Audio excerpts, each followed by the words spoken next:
ka ba sa gustong-gustong magkaroon ng tindahan? Pero gaya nga ng sabi ni Ma'am Ruby, Titin, baka walang bumili. Hindi ka pa nga nakapag-umpisa, naging negatibo ka na.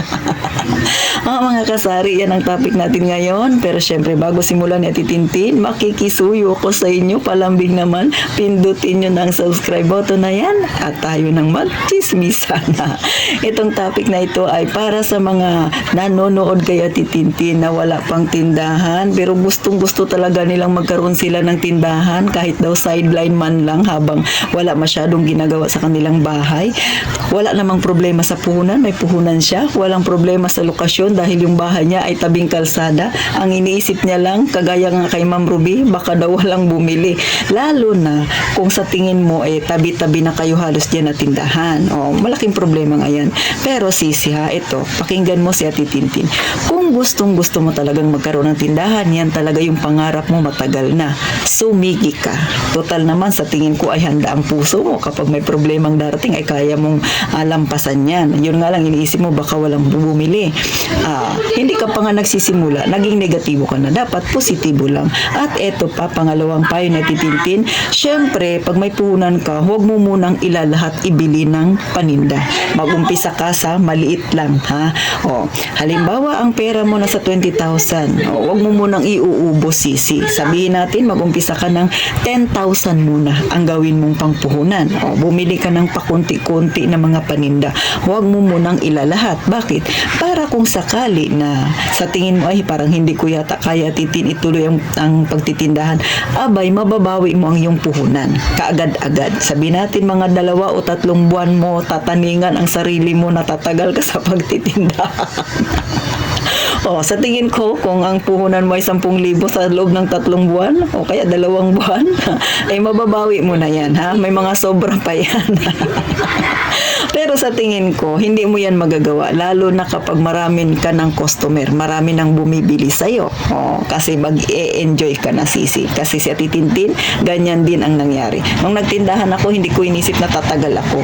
Pero siyempre, sinabi ko sa sarili ko na hanggat maaari sana, ayoko nang bumalik sa pagiging empleyado. Kaya nagpursigi ako. Kaya kahit na sabihin natin na tabi-tabi na kami dito na may tindahan, si Ate Tintin, go lang ng go. Sa ngayon, mag-4 na taon na ako ngayong August 20, masaya ako na tuloy-tuloy akong nagtindahan. Wala akong day off.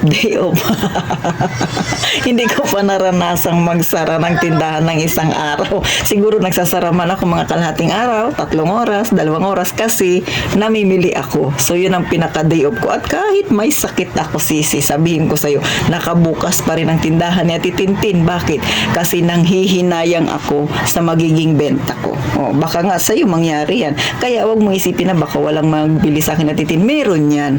Pero sisi, kapag nakapagpatayo ka na ng tindahan, isa ang huwag na huwag mong subukan. Siyempre ang magpautang. Bakit? Huwag mong ipapautang yung tinda mo or yung paninda mo dahil lang sa gusto mo magkaroon ng suki. Hindi yan maganda. Bakit? Baka lumubog yan. Lalo na kung nag-uumpisa ka pa lang. Kasi kailangan mo munang kabisaduhin yung mga customer mo. Yung ugali nila, pakiramdaman sila. Sa tingin mo, magiging maayos kaya pag nagpautang ka sa kanila. Pero sa tingin ko, kasari, mas mainam na kahit maliit ang tindahan mo, na kahit maliit ang puhunan mo, or kahit na malaki pa yan, huwag mong papasukin ang magpautang. Kasi dyan sa pagpapautang, dyan ka magkakaroon ng kasamaang loob. Baka yung mga kapitbahay mo dyan, ng mga kaklose mo, maging kasamaan mong loob yan. Bakit? Baka mamaya may mapautang ka na makunat. Minsan hindi natin maiwasan na makapagsalita tayo ng hindi kagandahan. Kasi syempre tao lang din tayo na napupuno rin tayo minsan. Aminin na natin yan. Realidad yan. Kahit ako man nakakapagsalita minsan ng hindi ganun kaganda.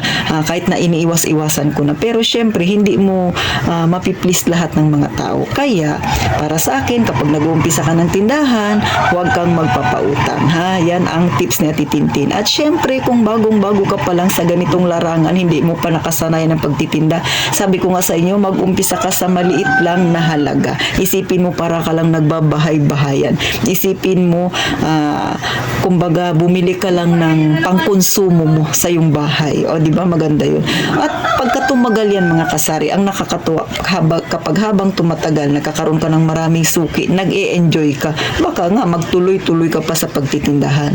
Yan ang tips ni Ate Tintin para sa mga kagayang ni Ma'am Ruby na gustong magkatindahan pero baka daw walang bumili. Nasa sayo naman yan kung susundin mo yung aking payo or makikinig ka na lang kay Ate Tintin. Pero sa tingin ko, kapag medyo tumatagal ka na sa pagtitindahan, nakaka-enjoy, mga kasari. Pero may time din ha, ito realidad dito, may time rin talaga na napapagod ka.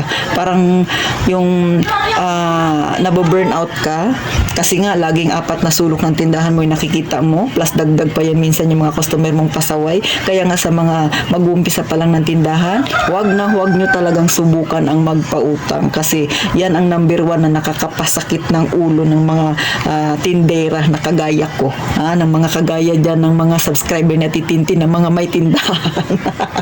Yan ang number 1 din na nakakapagbigay sa atin ng stress. Kaya sa mga wala pang tindahan na nangangarap magkatindahan, huwag mong papasukin ang pagpapautang. Pero kung hindi maiwasan, ay may mga paraan naman dyan, mga kasari ha. So hanggang dito na lang ang munting payo ni Ate Tintin. Sana kahit papano nakakuha kayo ng idea, kahit papano na-motivate ko dyan yung iba. Mas maganda nang ipasok mo sa negosyo ang iyong puhunan kaysa i-stack mo dyan sa iyong pitaka. Hindi naman kikita yan. Hanggang dito na lang, mga kasari, at sana sa susunod na vlog ni Ate Tintin, suportahan niyo po muli ang Ate Tintin ha. Sama-sama ulit tayong magkwentuhan sa ganitong larangan, mga kasari, kasi makakatulong ito sa atin para mas mapaunlad pa natin ang ating maliit na negosyo. So paano? Kagaya nga ng palagi kong sinasabi, mag-iingat tayong lahat palagi, mga kasari.